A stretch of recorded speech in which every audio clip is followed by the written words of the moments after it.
నమస్తే శేఖర్ భాష గారు. హాయ్ మా. Season 8 contestant. నేను చూసిన వాళ్ళలో బాగా సెన్స్ ఆఫ్ హ్యూమర్ ఉన్న ఒక మనిషి నాకు చాలా ఫేవరెట్ మీరు. ఎప్పటి నుంచి అంటే జెమినీ మ్యూజిక్ నుంచి నేను మిమ్మల్ని ఫాలో అవుతూ ఉన్నాను. సడన్గా సీజన్ 8లో మీ ఎలిమినేషన్ అయితే ఎక్స్పెక్ట్ చేయలేదు అండ్ ఆడియన్స్ కూడా ఒకసారి తీసుకోలేకపోయారు. ఈ ఎలిమినేషన్కి కారణం వెనక ఏదో స్ట్రాటజీ ఉంది అంటే బాబు పుట్టాడని పంపించారా లేదా మళ్ళీ రీఎంట్రీ ఉందా? అయ్యో, నేను నాకు అలా అడిగే కొద్దీ నాకు కొంచెం గిల్టీ అనిపిస్తూ ఉంటుంది.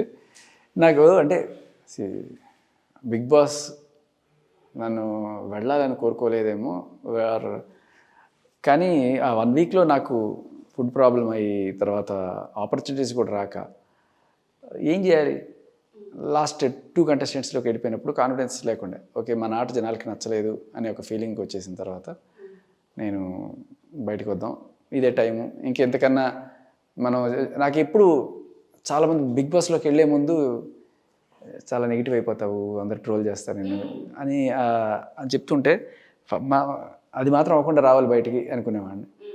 సో ఎప్పుడైతే నేను లాస్ట్ 2లోకి వచ్చేసానని తెలిసిందో జనాలకి మనం నచ్చట్లేదా అని ఒక ఇది వచ్చింది. అంటే మీకు అది తెలిసిందా 2లో ఉన్నారు లాస్ట్ నుంచి చూసుకుంటే? అదేంటంటే బిగ్ బాస్ ఏం చేస్తాడంటే, సో 6 మంది నామినేషన్లో ఉన్నారు, సో ఫస్ట్ 6 మంది ఏదో తీయండి అంటాడు, అందులో ఒకటికే గ్రీన్ వస్తుంది, మిగతా వాళ్ళందరికీ మిగతా 5 మందికి రెడ్ వస్తుంది.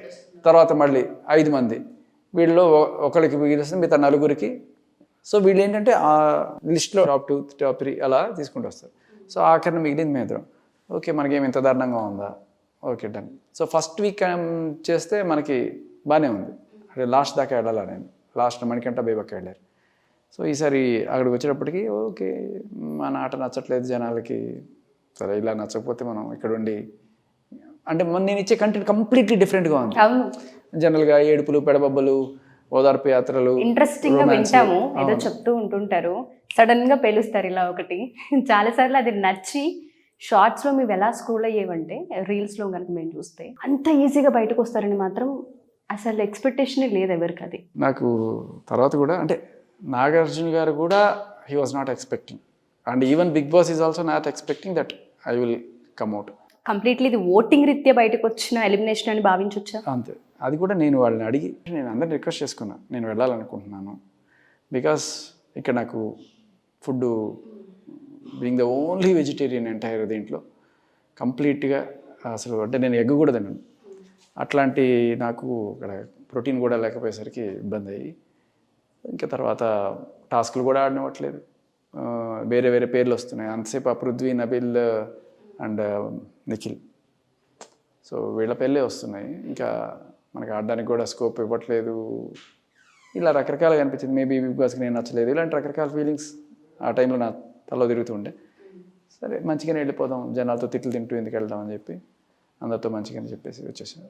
బిగ్ బాస్లో సస్టైన్ అవ్వాలి అంటే చాలామంది అడుగుతూ ఉంటుంటారు, వెళ్ళొచ్చిన వాళ్ళని సజెషన్, ఎవరైతే వెళ్ళాలి అనుకుంటూ ఉన్నారో, ఎవరైతే ఈ ఎంటర్టైన్మెంట్ ఫీల్డ్లో ఉన్నారో ప్రతి ఒక్కరికి ఒకసారైనా బిగ్ బాస్కి వెళ్ళి ఆడి రావాలి అన్న ఆ ఉత్సాహం ఉంటూ ఉంటుంది. అక్కడ సస్టైన్ అవ్వాలన్నా, అక్కడ గేమ్ ప్లే చేయాలి అన్నా, స్ట్రాటజీస్ ఉపయోగించాలి అన్నా మైండ్ సెట్ ఎలా డెవలప్ చేసుకొని వెళ్ళాలి అంటారు? నేను సజెస్ట్ చేసేది ఏంటంటే Bigg Boss is the biggest platform. ఇండియాలో ఇంతకు మించిన బిగ్ ప్లాట్ఫామ్ లేదనిపిస్తుంది. ఎందుకంటే నేను వెళ్ళి వచ్చిన 2 వారాలకి నాకు వచ్చిన రిసెప్షన్ చూస్తే బిగ్ బాస్ చూడని వాడు లేడు, అంతే. ఆ రేంజ్లో ఇప్పుడు 100 మందిలో 99 మంది ఖచ్చితంగా బిగ్ బాస్ చూసి తిడుతున్నారనే నాగార్జున గారు కూడా చెప్పారు కదా. సో అంత గొప్ప ప్లాట్ఫామ్ నీకు అవకాశం ఇచ్చినప్పుడు నువ్వు గేమ్ ఆడో లేకపోతే ఇంకోటో అక్కడ ఎక్కువ వారాలు అంటే నేను అనేది ఎప్పుడు వచ్చామనేది కదనయ్య, బుల్లెట్ దిగిందా లేదా. సో మీరు 5 వారాలకు వచ్చారా 10 వారాలకు వచ్చారా అనేది కాదు, ఆ ప్లాట్ఫామ్లో మీరు మనసులు గెలుచుకునే మనిషిగా మారండి, అంతేగాని ఎంతసేపు ఉన్నాను అనేది ఆలోచించకండి. Just win the hearts of people, అలా ఉండాలి మైండ్ సెట్, అంతే తప్ప ఇలా చేస్తే మనం ఇలా ఇంత కుట్రలు చేసి ఇక్కడ ఉండొచ్చు.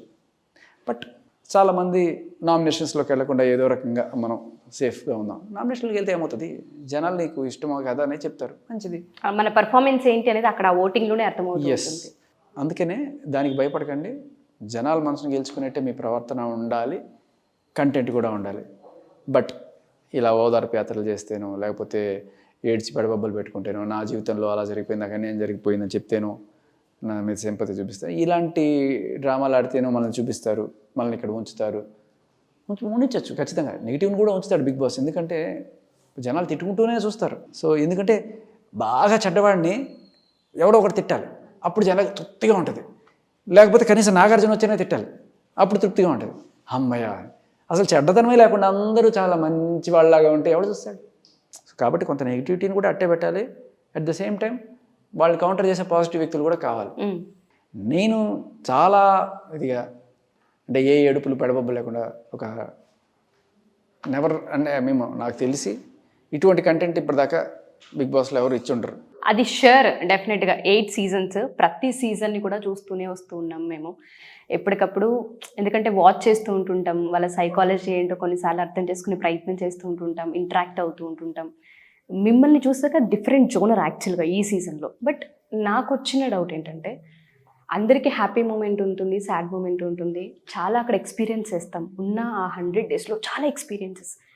ఈ 2 వీక్స్ ఏదైతే ఉందో బాగా పెయిన్ అనిపించి ఒక్క సిచ్యువేషన్ ఏదో ఉంటుంది, అసలు వద్దురా బాబు, అనవసరంగా నేను ఎందుకు దూరాను ఇందులోకి అన్న మూమెంట్ ఏదన్నా ఉందా? అసలు అదేం క్రియేట్ అవ్వలేదా? అస్సలు లేదు, అసలు ఎప్పుడూ లేదు. బాధ ఎప్పుడు కలిగిందంటే టాస్క్లో నా పేరు రానప్పుడు కలిగింది. కంటెస్టెంట్స్ వల్ల ఎప్పుడు ప్రాబ్లం లేదు. ఒకసారి యష్మి నేను అడిగా, నేను వెళ్తాను, ఈ సాక్స్లు వేసుకునే టాస్క్ నేను వెళ్తాను అన్నప్పుడు తను వద్దంది. సరే అక్కడ ఏదో కొంచెం లైట్గా, బట్ అంతకన్నా మించి బిగ్ బాస్ నా డైరెక్ట్గా పేర్లు చెప్పేస్తున్నాడు కదా, ఆ పేర్లో ఒక్కసారి కూడా అంటే వచ్చిన వాళ్ళ పేర్లే వస్తున్నాయి, నా పేరు ఎందుకు రావట్లేదు అనేది అది కొంచెం అనిపించింది తప్ప ఇంకా వేరే ఏ రకంగానూ బాధపడడం అనేది లేదు. ఓకే. సో జనాలకి నేను నచ్చలేదంటే నచ్చలేదు, వచ్చేయాలి అని ఫిక్స్ అయ్యాను తప్ప బయటకు వచ్చిన తర్వాత నాకు బాధ వేసింది. ఎందుకంటే నా కంటెంట్ ఏది రాలేదు బయట, ఇన్ని జోకులు వేసాను, ఇవన్నీ ఏమైపోయింది అవ్వలేదు, అది నాకు బాధ వేసింది. అంటే 2 వారాలు ఉండించుకో, కానీ మంచి కంటెంట్ ఉన్నప్పుడు చూపించాలి. వెళ్ళిపోమంటే వెళ్ళిపోతారు 2 వారాలకి, కానీ చెవి కోసిన మేకలాగా ఇంత కష్టపడి చేసిన కంటెంట్ అంతా కూడా బూడిదలో పోసిన పనిలాగా బయటికి రాకపోతే బాధేస్తుంది. సో లాస్ట్గా ఒక్క క్వశ్చన్ అడుగుతాను. ఇప్పుడు ఒక 4 అవర్స్ బ్యాక్ 5 అవర్స్ బ్యాక్ ఒక ప్రోమో కూడా మనం చూసాము. అభయ్ విషయంలో ఏదైతే ఉందో నాగార్జున గారు చాలా ఫైర్ అయిపోయి డైరెక్ట్గా వెళ్ళిపోమని గేట్సే ఓపెన్ చేసేసారు. ఆ మూమెంట్ పైన మీ ఒపీనియన్ ఏంటంటే, అంటే ఆయన మాట్లాడిన విధానం అక్కడ అండ్ ఆయన రియాక్షన్ చూస్తే కొంత ఇబ్బందిగానే కలిగించింది. మీ ఒపీనియన్ ఏంటి? ఆ మనిషి అక్కడ ఉన్నప్పుడు కూడా ఆ విధంగానే ఉండేవాళ్ళ? అంటే సరే, కొంత మానవతా దృక్పథం లేకపోతే ఏదన్నా అనుకున్నా కూడా తాను చెడ్డ కొద్ది మనమంతా చెడుస్తుంది అని ఏమన్నా వాళ్ళు నమ్మారేమో. ఎందుకంటే ఈయన ఐడియాలజీ, ఈయన తిట్టడం మొదలెట్టిన తర్వాత మిగతా వాళ్ళు కూడా బిగ్ బాస్ని లైట్ తీసుకో అని చెప్పి ఒక కరేపాకులాగా కొత్తిమీరలాగా తీసేస్తూ ఉంటే ఆ గేమ్ హుందాదనం దెబ్బతింటుంది. అది వాళ్ళు ఫీల్ అయ్యారు. అండ్ ఇది వైరస్ లాగా మిగతా వాళ్ళకి పాకకుండా ఉండాలంటే అక్కడే మొగ్గలోనే తుంచేయాలి అనేది గట్టిగా వార్నింగ్ ఇచ్చాడు. అండ్ తలుపులు తీసినంత మాత్రాన వెళ్ళలేదుగా ఎవరు, ద్వారం తెరిచే ఉన్నది అన్నారు. నేను యాక్చువల్గా ఏం ఎక్స్పెక్ట్ చేశానంటే, ఇట్లా తలుపులు తీసేయగానే ఎవరన్నా వెళ్ళిపోతారా అనే దానికన్నా ఎవడన్నా లోపలికి వచ్చేస్తాడా అని చెప్పి వెయిట్ చేశాను. ఏదైనా జరగచ్చు అని చెప్తున్నారు కదా అక్కడ.